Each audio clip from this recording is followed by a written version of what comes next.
the electrical fitting and there's very damage. So I think it's been made home and not really used. This gilded lantern dates back to the late 19th century and would have once illuminated the hall of a grand Italian villa. It's designed to be hung from the ceiling, with a central candle sitting behind the glazing.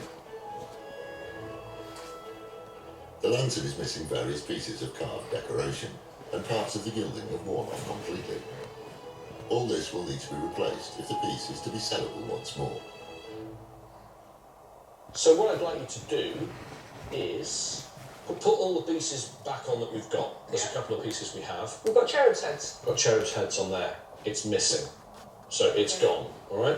Oh, quite a bit of gesso coming off here.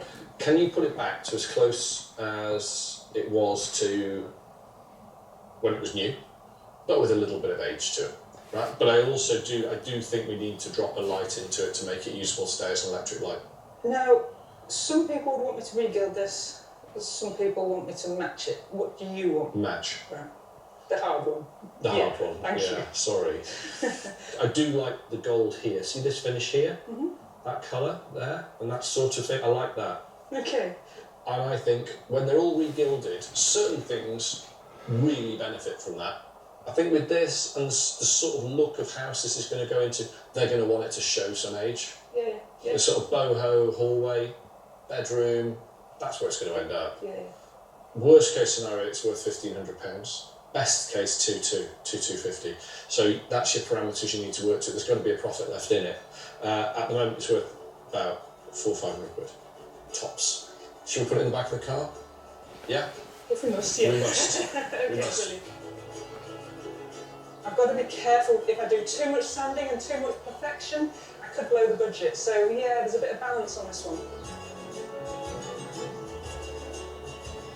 A short drive later, and Ruth is back in Staffordshire with the Italian lantern in tow.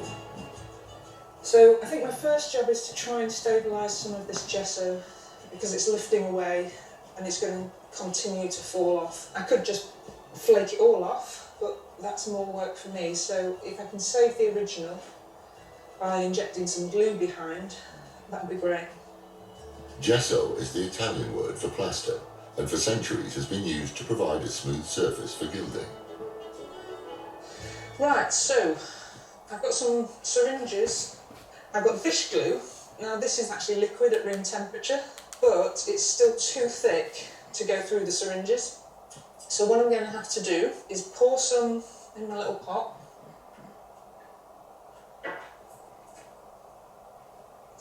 And then I'm going to add a little bit of water.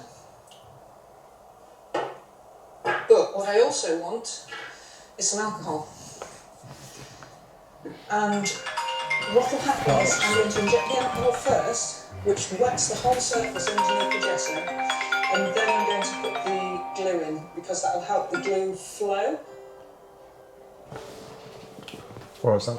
So just basically I'm wetting it with the alcohol, and then the glue then wants to follow that alcohol.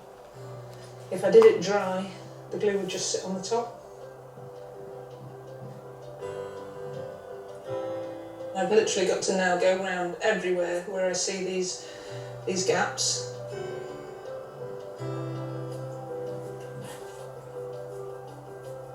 The glue will take 24 hours to fully dry, but it's only the first step in what promises to be a tricky restoration.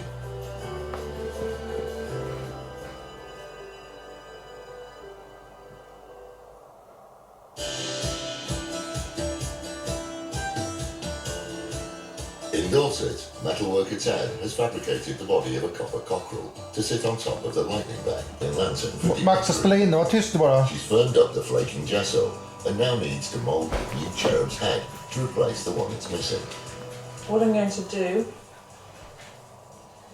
is mould the nicer of the two heads that we've got left. So I'm going to put some mould on there and then put some compo in. So this is a two-part mould. So this is a little bit by eye. So I've got to mix all this till I've got a solid yellow.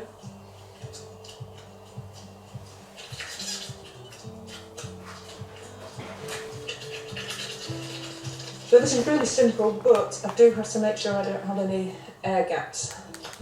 So I've just got to really press it in.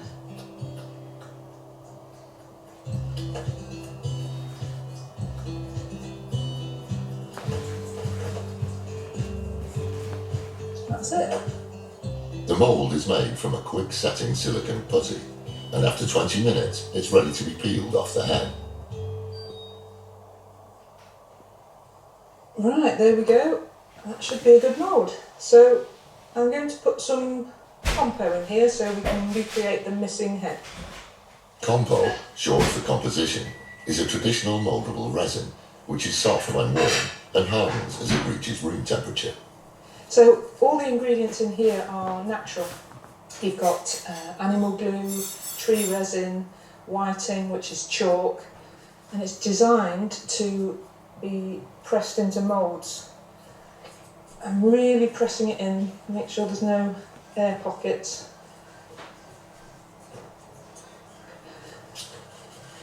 Right, okay, there we go. The compo takes half an hour to set in the mould, after which it can be carefully prized out. It's going to be a bit awkward to get out. Oh, look at that, it's a boy. With a steel rod for support, the cherub's head is bonded to the frame with more warm compo. Right, so I've got my nice warm compo, and so I just get a pinch of that, and I'm try and get some in that hole. Right, are we lined up best we can that way?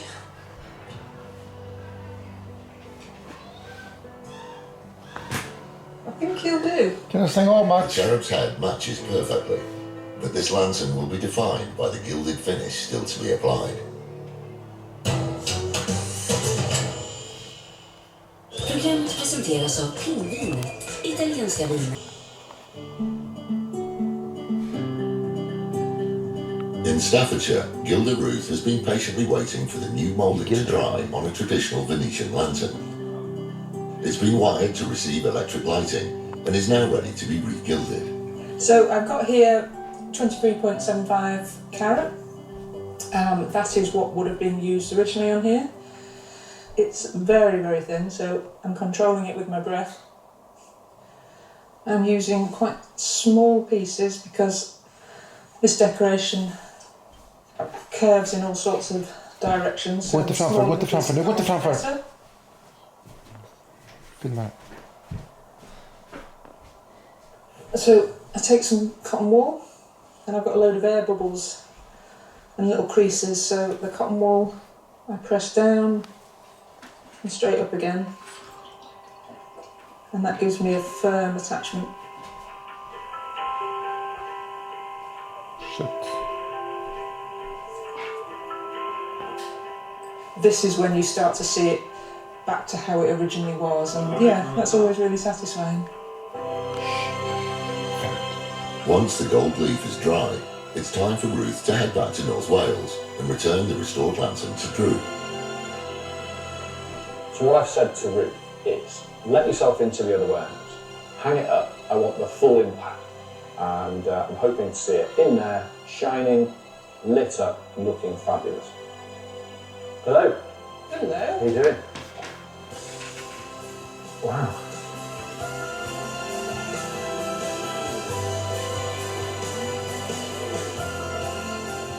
Wow.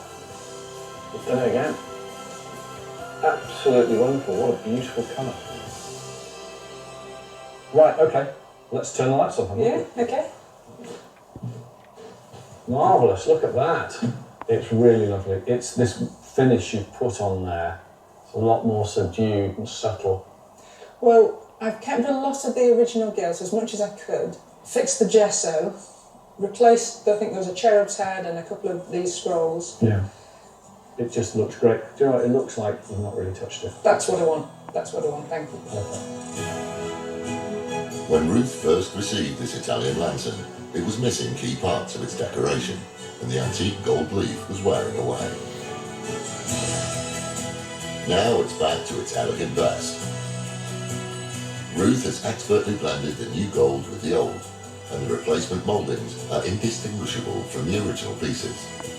The lantern has been adapted to house electric lighting and is now ready to illuminate any room. Yeah, man. Incredible. I think the age you've put into it, that lovely matte finish you've got to the gold there. You've got some matte and then you've got there's some burnish every so often, the light will catch. I can see it, yeah. But it's not bright burnish, it's dulled down because I like that. it will age. It's very saleable. Brilliant. It's really, really saleable. It's not a huge one, so the drop there, it's going to fit in a lot of hallways, this. It'll have to be a period house or something very, very, very modern. It's really beautiful. So we started off with something that was a £500 wreck, basically. I initially, when I first saw it, I thought, we'll get that done, it'd be worth about 2,400, 2,500, something like that. Looking at it now, I think 3,400, 3,500 is achievable. You've solved all the problems, it's ready to sell, it can be sold tomorrow. Brilliant. It's great. Thank you very much. That's okay. A good restorer will add value. The really good restorers do little subtle nuances that make it something very, very special. Ruth's done exactly that. It's ready to go. It's a real deal Italian lantern. And you can hang it tomorrow and it'll look fabulous.